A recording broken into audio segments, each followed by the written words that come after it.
भगवती के नाम पर 9 दिनों तक क्यों रखे जाते हैं व्रत? व्रत का शाब्दिक अर्थ बहुत अलग है। व्रत का शाब्दिक अर्थ आजकल के समय में हम लोग समझने लगे हैं कि खाना ना खाना। खाना ना खाने का मतलब होता है निराहार रहना या फलाहार करना। तो जहाँ आहार शब्द आता है वहाँ पे खाना या ना खाना या क्या खाना रहता है। जल आहार कर रहे हैं या निराहार रह रहे हैं या फलाहार कर रहे हैं। लेकिन जो व्रत होता है, व्रत का अर्थ होता है संकल्प लेना। तो जब हम ये संकल्प लेते हैं कि इन 9 दिनों में हम अपना जो ध्यान है वो बाहरी चीज़ों पे, चाहे हम वस्त्रों पर, बाहर कार्य पर, अपने आहार पर बहुत समय लेता है, खाना खाना, खाना बनाना, तो हम खाने पीने में कम ध्यान देंगे, हम लोग बाहर बाकी विचार आचरण में हम कम ध्यान देंगे और इन 9 दिनों में हम अपनी शक्ति का संचय करेंगे।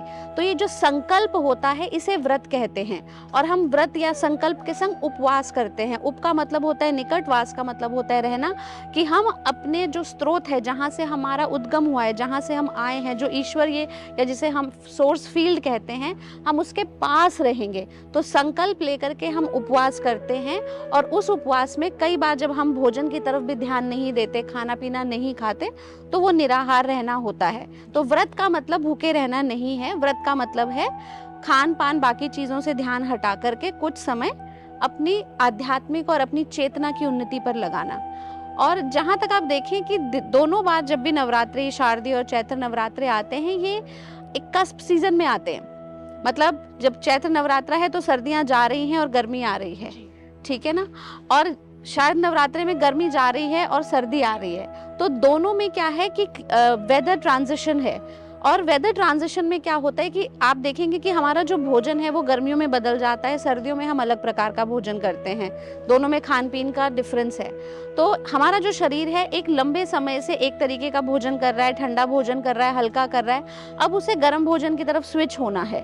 तो आप ये देखिए कि हमारे ऋषि मुनियों ने, हमारे पौराणिक लोगों ने बहुत समझदारी से इन चीज़ों को रखा कि आप जब थोड़े समय के लिए भोजन नहीं करते हैं या 9 या 10 दिन आप जब भोजन नहीं कर रहे हैं या हल्का भोजन कर रहे हैं या एक डिफरेंट डाइट ले रहे हैं, तो आपका पूरा मेटाबॉलिज्म जो है वो रीसेट हो रहा है और वो अगले चेंज के लिए प्रिपेयर हो रहा है। तो हमारे साथ जो निराहार रहना है हमारे धर्म के साथ, हमारे आस्था के साथ इसलिए जोड़ा गया ताकि लोग इसे डिसिप्लिन से कर सकें और अपने शरीर को स्वस्थ भी रख सकें। क्योंकि जब शरीर स्वस्थ होगा तो ही आप धर्म के कार्य या अपनी आध्यात्मिक उन्नति का कार्य भी एक स्वस्थ शरीर के संग कर पाते हैं। तो कहते हैं कि शरीर माध्यम खलु धर्म साधनम, कि this body is the cause by which you can achieve dharma. अगर बॉडी ही सिक है, बॉडी ही हेल्दी नहीं है, तो आप कैसे करेंगे? तो दिस इज द रीजन कि हम भूखा रहना या खाना छोड़ देना या थोड़े टाइम, जिसे हम फास्टिंग करना कहते हैं, कि नहीं खा रहे हैं, वो धार्मिक कार्यक्रमों के साथ जोड़ा गया। और नवरात्रों को इस सीजन में भी इसीलिए रखा जाता है।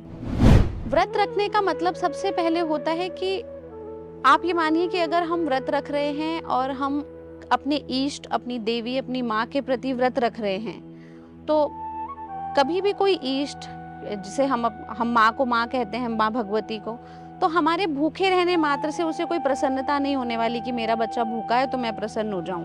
नहीं, माँ तो पोषण करने वाली है।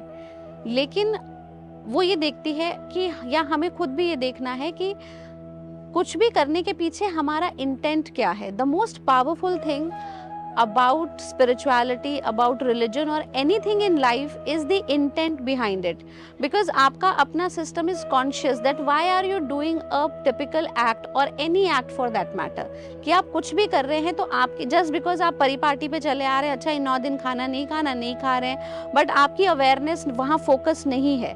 तो जब आप फोकस होकर के इंटेंट के संग करते हैं कि मैं ये 9 दिन जो ये व्रत रख रहा हूँ तो मेरा ये डिसिप्लिन है। जैसे कुछ लोग कहते हैं कि हम बिल्कुल अन्न छोड़ देते हैं या कुछ अलाउड भोजन ही खाते हैं, वो एक डिसिप्लिन है बायोलॉजिकल रीसेटिंग का, मेटाबॉलिक रीसेटिंग का। लेकिन जो आप भौतिक तौर पे कर रहे हैं, खाना खाना या ना खाना, इससे ज़्यादा इम्पॉर्टेंट जो संकल्प में है वो है संकल्प, जिसे आप व्रत कह रहे हैं, वो है इंटेंट, कि आपकी इंटेंट क्या है, आपकी मेंटल अवेयरनेस कहाँ पे फोकस है। अब अगर किसी नवरात्रि में या किसी भी व्रत में आपकी इंटेंट है कि मेरी जो कॉन्शियस एनर्जी है, मेरी जो सोर्स एनर्जी है, मेरी जो हायर पावर्स हैं, मैंने उन्हें हार्नेस करना है, मुझे उनसे जुड़ना है, that's where I have to connect with my source. तो ये संकल्प, ये व्रत आपकी जो कहते हैं एनर्जी फॉलोज अवेयरनेस, कि आपकी जो ऊर्जा है वो आपकी चेतना के साथ जो संकल्प लिया है उसको फॉलो करती है। और जब आप इंटेंट के संग इस प्रकार के संकल्प और व्रत करते हैं, पावरफुल इंटेंट के संग, डिसिप्लिन के संग, तो आप अपने गोल को अचीव कर पाते हैं। तो व्रत में सबसे इम्पोर्टेंट है आपका अपना इंटेंट और आपका अपना संकल्प। नवदुर्गा के 9 रूप 9 दिनों तक क्या दर्शाते हैं? आप अगर इनका माँ भगवती का अगर इस नवरात्रों में आप सीक्वेंस भी देखें जी।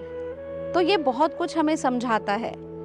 माँ पहले शैलपुत्री हैं, उसके बाद ब्रह्मचारिणी हैं, फिर चंद्रघंटा हैं, फिर कुष्मांडा हैं, फिर स्कंद माता हैं, और इस प्रकार से फिर वो महागौरी और सिद्धिदात्री तक जाती हैं।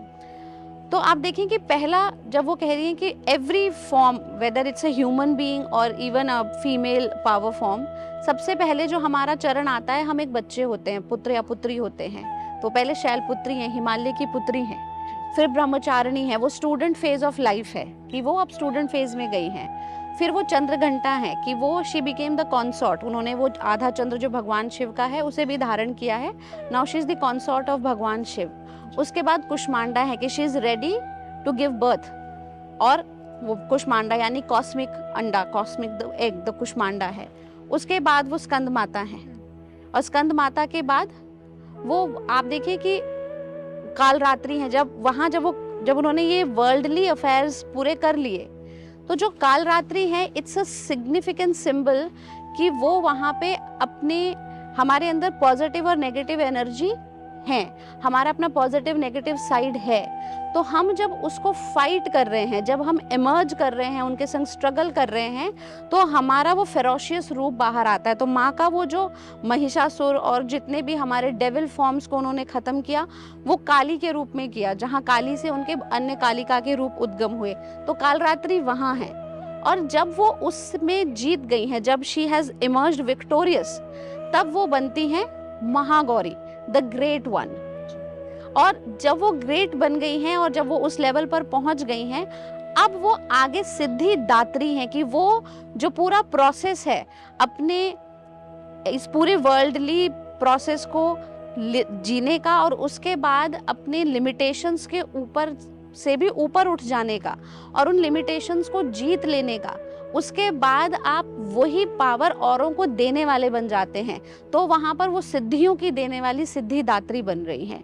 तो ये उन्होंने इस पूरे सिंबलिज्म में पूरी ह्यूमन लाइफ के प्रोसेस को भी समझाया है, और ये बताया है कि to come to the complete evolution, अपने पूरे एवोल्यूशन पे आने के लिए आपको इस प्रोसेस से पूरा गुजरना पड़ेगा। किसी भी प्रोसेस को कंप्लीट मान करके रुकना नहीं है, किसी भी लेवल पे अटकना नहीं है। You have to keep moving towards the evolution. मानव जीवन में शारदीय नवरात्रि का मतलब क्या है? नवरात्रि का मतलब है ह्यूमन बीइंग लिमिटेड है। हम लोग जब जन्म लेते हैं, हम लोग हमारा जो पूरा लाइफ है, हम अगर आप देखें तो हम सबसे इम्पोर्टेंट चीज़ है हमारा ब्रेन, हमारा माइंड, हमारा कॉन्शियसनेस। हमारा ब्रेन, माइंड और कॉन्शियसनेस जो है वो इंटरैक्ट करता है इस मटेरियल वर्ल्ड, जिसे हम 3 डायमेंशनल वर्ल्ड कहते हैं। हम और हमारा जो ब्रेन है और माइंड है वो रिकॉर्ड है, it's a record of experiences, और जो एक्सपीरियंस होते हैं वही हमारी पर्सनैलिटी बन जाती है। अब यहाँ पे एक लिमिटेशन है कि जो फिजिकल बॉडी है वो फिजिकल वर्ल्ड तक लिमिटेड है, लेकिन ह्यूमन एग्जिस्टेंस फिजिकल वर्ल्ड तक लिमिटेड नहीं ही है, क्योंकि बॉडी जो है वो एक लीनियर टाइमलाइन में चलती है, लेकिन जो चेतना है वो linear time, past, present, future में नहीं बंधी हुई है। हमारी जो चेतना है वो ट्रांसेंडेंटल है, वो एक डायमेंशन से दूसरे डायमेंशन में जा सकती है, दुनिया में जा सकती है। एग्जैक्टली क्योंकि अगर आप क्वांटम फिजिक्स को पढ़ें, क्वांटम मैकेनिक्स को देखें, तो उन्होंने बताया कि जिस मटेरियल 3 डायमेंशनल वर्ल्ड में हम रहते हैं, ये सिर्फ इतना ही ब्रह्मांड नहीं है, इतना ही एग्जिस्टेंस नहीं है, जो it is different levels of dimensions where the world exists। और ह्यूमन कॉन्शियसनेस ही एक ऐसी कॉन्शियसनेस है जो 3D को ब्रेक करके अपने आप को डायमेंशनल लेवल पे इवॉल्व कर सकती है। और फिजिकल हमारे अंदर ही, while we even exist in the 3D, तो बॉडी कॉन्शियसनेस के बियॉन्ड भी एक हायर कॉन्शियसनेस है, हायर माइंड है, जिसे हम ब्रह्म चेतना कहते हैं। और अगर हम सिर्फ 3D में ही रह रहे हैं, हम इन 9 अपने जो सेंसेस हैं, 9 एक्सपीरियंस सेंसेस हैं, अगर हम बस इसी एक्सपीरियंस में रह रहे हैं तो हमने अपना फुल पोटेंशियल और फुल पर्पस जो ह्यूमन बॉडी मिलने का था वो कभी अचीव ही नहीं करा। हम एक अधूरे अप्रोच को लेकर के आए, अधूरी जिंदगी जी और अधूरी जिंदगी लेकर के हम लोग चले गए।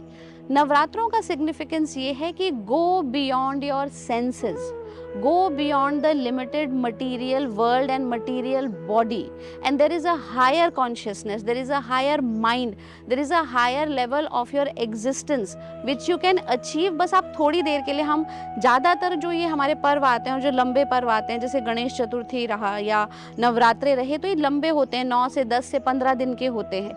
क्यों होते हैं कि आप थोड़ा रेस्ट लें। आप पूरा साल फिजिकल और मटेरियल, अपने बिजनेस, प्रोफेशनल, एजुकेशन, जितनी भी मटेरियल एक्टिविटीज़ हैं, आप बिजी रहते हैं, रहिए। एक समय होता है जब आप अपनी अवेयरनेस को पूरे इस इंटरेक्शन से विड्रॉ करते हैं, और जब आप इसको पूरे इस चीज़ से विड्रॉ करते हैं तब आप अपने अंदर सेंटरिंग करते हैं कि मैं कौन हूँ। तो the Navratra is the process, ये व्रत उपवास इस प्रोसेस है कि एक आपको ब्रैकेट ऑफ टाइम मिलता है जिसमें आप पूरे इस मटेरियल वर्ल्ड से विड्रॉ करके अपनी सोर्स से जुड़ते हैं। और जब आप सोर्स से जुड़े होंगे तो आपका एवोल्यूशन कॉस्मिकली भी बेटर होगा और इस वर्ल्ड में भी आप बेटर जिएंगे, एक अच्छा जीवन जी करके निकलेंगे। नवरात्रि की समाप्ति पर दशानन का वध क्यों?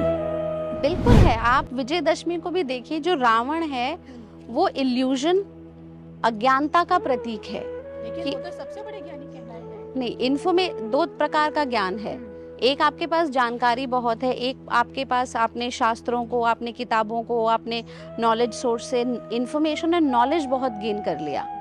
तो ज्ञानी होना अलग बात है, लेकिन एक अनुभवी होना, उस तत्व का जिस तत्व से, जिस शिव तत्व से ये पूरी सृष्टि ने जन्म लिया है, वो शिव के भक्त जरूर थे, लेकिन उन्होंने भक्ति के अंदर जो परिवर्तन आता है हमारे अंदर, हमारे पूरे कॉन्स्टिट्यूशन में, वो रावण के अंदर नहीं आया। उसने उस भक्ति को एकदम अलग रखा। हम भी बाहरी तौर पर भक्ति, उपासना, अर्चना करते हैं और आचरण बिल्कुल अधार्मिक होता है कई बार। वही आचरण जो था वो रावण में बिल्कुल भिन्न था। वो दूसरे की पत्नी को उठा करके ला रहा है। पहले उनकी बहन गलती करती है, वो अपनी बहन को नहीं समझाते, वो अपनी बहन का बदला लेने के लिए भगवान श्री राम के पास जाते हैं, उनकी पत्नी को उठा करके लाते हैं। ठीक है, उनको समझाने के लिए लोग आ रहे हैं, नहीं समझ रहे हैं। उनका भाई उन्हें समझा रहा है, वो अपने भाई को घर से निकाल दे रहे हैं। उन्होंने अपने, ये अहंकार है कि अगर गलती हो भी गई तो उसे मानना नहीं है, उसे स्वीकार करके सुधारना नहीं है। रावण किसी से क्षमा नहीं मांगेगा, रावण ये नहीं कर सकता। वो जो दंभ था रावण होने का, लंकापति रावण होने का, वो 10 एक मनुष्य के पास एक ही सिर का अहंकार नहीं संभलता। 10 सिर क्यों रावण के बताए गए? क्योंकि 10 सिरों जितना अहंकार था उनके अंदर। तो ईश्वर के बारे में जानकारी होने के बाद भी अगर वो जानकारी, वो ईश्वर का तत्व, उसका जो सार है वो आपके अंदर नहीं उतरा, तो वो ज्ञान भी आपके लिए अहंकार का कारण बन जाता है। वो अहंकार का प्रतीक रावण है। और जहां अहंकार है, जहां पर ईगो है, वहीं पर बाकी सारी बुराइयां पैदा हो जाएंगी। आप देख लें कि रावण ने अपने कुल का समूल नाश सिर्फ अपने अहंकार के कारण कर दिया। चाहे अपने भाई थे, चाहे अपने पुत्र थे, सभी लोग उस युद्ध में मारे गए। और वहां पर भगवान राम ने कितने ही लोगों को दूत बना करके भी भेजा कि उन्हें समझा दो कि मेरी पत्नी को ससम्मान लौटा दें। ठीक, लेकिन अपने अहंकार के कारण उन्होंने ऐसा नहीं करा। वहीं पर इन्हीं इविल्स का प्रतीक महिषासुर भी है, जहां पर दोनों की जो आज की डेट में हम देखें कि बहुत सोसाइटल इश्यूज में एक महिलाओं के प्रति अपमानजनक अप्रोच होना कितनी गलत